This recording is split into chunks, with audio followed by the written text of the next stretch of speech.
Hello my dear friends. तो देरी ना करते हुए शुरू करते हैं हम आज के इस एपिसोड को। और हम शुरू में ही देखते हैं कि किस तरीके से हमारा वुशिंग और हमारी हानस्यू रिंग दोनों इंटीमेट हो रहे होते हैं। और हमारी हीरोइन इस वक्त बहुत ज़्यादा इरिटेट और थक चुकी होती है और वो चिल्लाते हुए कहती है कि और इतनी देर तक मुझे ये सब बर्दाश्त करना होगा। और तभी हमारे हीरो कहते हैं कि क्यों, यही तो तुम चाहती थी ना, यही दर्द, और अब तुम्हें प्रॉब्लम हो रही है क्या?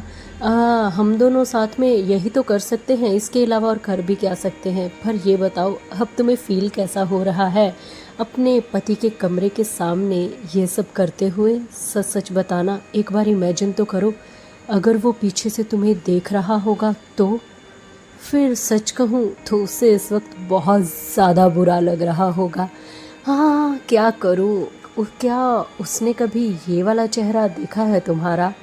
शायद उसने ये बेबसी मिस कर दी तुम्हारे चेहरे पर, जो मैं इस वक्त देख पा रहा हूँ। और मेरी बेवकूफ़ी तो देखो, मैंने तुम्हें उन बेवकूफ़ मर्दों के बीच में ट्रेनिंग के लिए भेज दिया। सच में सबसे बड़ा बेवकूफ़ तो इस वक्त मैं ही हूँ जिसने ये गलती की है। और अभी ये जो तुम मैग्नीफाइज ग्लास लेकर पूरा का पूरा सर्च करने की कोशिश कर रही हो मुझे, सच कहूँ तो ये इतना बुरा भी नहीं है।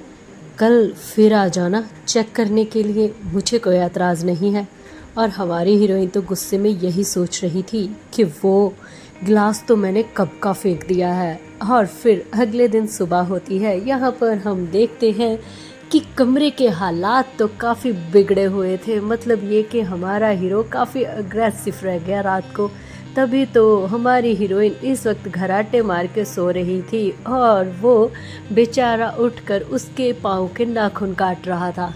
और हमारी हीरोइन जो कि बड़े मज़े से सो रही थी, अब उसकी इस हरकत की वजह से बेचारे की नींद टूट गई थी। और तभी तो वो अपनी आंखें खोलकर सोचने लगती है कि हाँ, उसके पैर के साथ क्या हो रहा है। और एकदम से बेचारी झटके के साथ उठ के बैठ जाती है कि कौन है यहाँ पर जब वो खड़ी होकर देखती है कि सामने इंस्ट्रक्टर है और चिल्लाते हुए कहती है कि तुम यहाँ पर इस वक्त ये क्या कर रहे हो? और बेचारी खड़ी तो हो गई थी अचानक, मगर बाद में उसे समझ में आता है कि उसकी हालत इस वक्त इस तरीके से अचानक उठ के बैठने वाली बिल्कुल भी नहीं थी, क्योंकि उसे दर्द बहुत ज़्यादा हो रहा था कमर में। और तभी फिर वो कहती है कि क्या कर रहे हो तुम? मैंने पूछा इंस्ट्रक्टर। और हमारे हीरो कहते हैं कि मैं बस उन चीज़ों को निकाल रहा हूँ जिनकी ज़रूरत तुम्हारे इन सब बॉडी के बीच में नहीं है। और हमारी हीरोइन उसे घूर कर देखने लगती है। और तभी फिर वो कहती है कि इंस्ट्रक्टर, क्या तुम फॉरेनर हो? और ये बात एकदम से हमारे वुशिंग को सोचने पे मजबूर कर देती है। और वो अपने हाथ वहीं पे रोक कर घूर घूर के सामने हानस्यू रिंग को देखने लगता है। और हमारी हानस्यू रिंग भी अपने सवाल का जवाब ढूंढ रही थी, मगर फिर उसे ऐसे लगता है कि शायद उसने कुछ गलत बोल दिया। और तभी फिर वो कहती है, नहीं नहीं, ऐसा कुछ भी गलत मत समझो, मैं बस ये बोल रही थी कि तुम्हारे वो उसका एक्चुअली जो साइज़ है वो लोकल लोगों की तरह बिल्कुल भी नहीं है, तो इसलिए मुझे डाउट हो रहा था। और फिर वुशिंग हंसते हुए कहता है, अच्छा तो मेरे साथ सोने के बाद तुम मुझ में और इंटरेस्ट लेने लगी हो, है ना? और तभी फिर वो कहती है कि ऐसा कुछ नहीं है, मैं तो बस ये इसलिए पूछ रही थी कि मेरा पति भी शायद फिर फॉरेनर ही होगा, क्योंकि उसका भी तो वही साइज़। और तभी फिर वुशिंग कहता है कि हाँ, मेरे दादाजी रशिया से थे। और तभी फिर हमारी हीरोइन कहती है, अच्छा क्या इत्तेफाक की बात है, मैं भी एक बार ट्रेनिंग के वक्त रशिया गई थी। असल में मैं जिम्नास्टिक की स्टूडेंट थी और तब वहाँ पर जो बेस्ट स्कोर करते हैं उनको अलग अलग कंट्रीज़ में भेजा जाता था आगे चल के बहुत ज़्यादा अवार्ड लेने के लिए। और सच कहूँ तो उनमें से मैं एक थी और मैं वहाँ पर गई थी। और तभी फिर हमारा हीरो उसकी ये बात सुन के कहता है कि तुम्हारे पति को पता था कि तुमने अपनी लाइफ में ऐसे काम भी किए हैं जिस पे तुम्हें इतना प्राउड होता है? और तभी फिर वो कहती है कि नहीं, मैंने उसे ये सब कभी नहीं बताया, मुझे ऐसे लगता था कि शायद मैं कुछ गलत ना बोल दूं, मैं सिर्फ उसे अपनी अच्छी साइड दिखाना चाहती थी और इसलिए उसे ये सब नहीं बताया। मुझे हमेशा डर लगा रहता था कि अगर मैं उसके साथ बातें करने लगूंगी तो मैं धीरे धीरे उसे सारी बातें बताने लगूंगी कि मैंने जिम्नास्टिक क्यों छोड़ दी, क्यों मेरा कोई दोस्त नहीं है, मेरे साथ कोई रिश्ता क्यों नहीं बनाना चाहता, और मेरी एक अजीब सी पर्सनैलिटी है जो किसी को भी पसंद नहीं आती। मैं सबसे अलग और यूनिक हूँ। बस उसके सामने मैं अच्छे बन के रहना चाहती थी। शायद उसका साथ पाने के लिए मुझे लगता था कहीं वो ये सब जान के मुझसे दूर ना हो जाए, इसलिए मैं कभी उसे ये सब बता ही नहीं पाई। हाँ, चलो छोड़ो।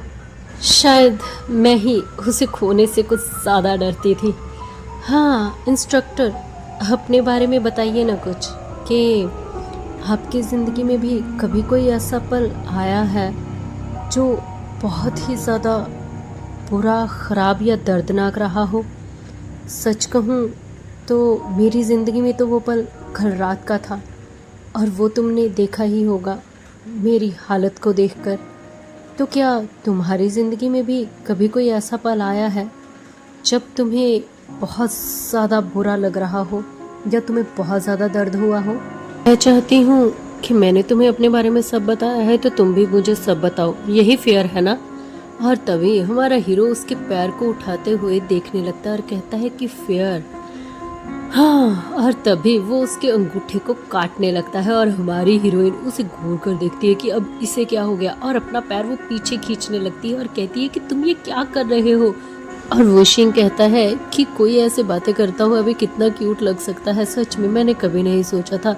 अब और तुम्हारा कोई मूड नहीं बन रहा है इस वक्त क्या? और वो चिल्लाने लगती है, कहती है कि छोड़ो मुझे। और तभी हमारा वोशिंग आराम से आकर लेट जाता है और कहता है कि क्या बताऊं, मेरी तो पूरी ज़िंदगी की ही धज्जियाँ उड़ी हैं। तुम बताओ, तुम कौन सा किस्सा सुनना चाहती हो?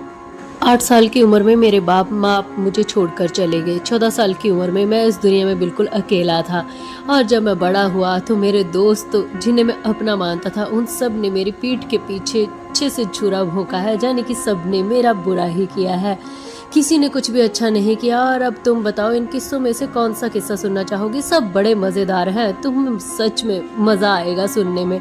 पर अगर तुम किसी एक किस्से की बात कर रही हो तो सच कहूँ एक किस्सा है, पर वो मेरी ज़िंदगी का सबसे बुरा होने के साथ साथ मेरी ज़िंदगी का सबसे अच्छा हिस्सा भी है। और तभी हमारी हीरोइन कहती है कि वो क्या है।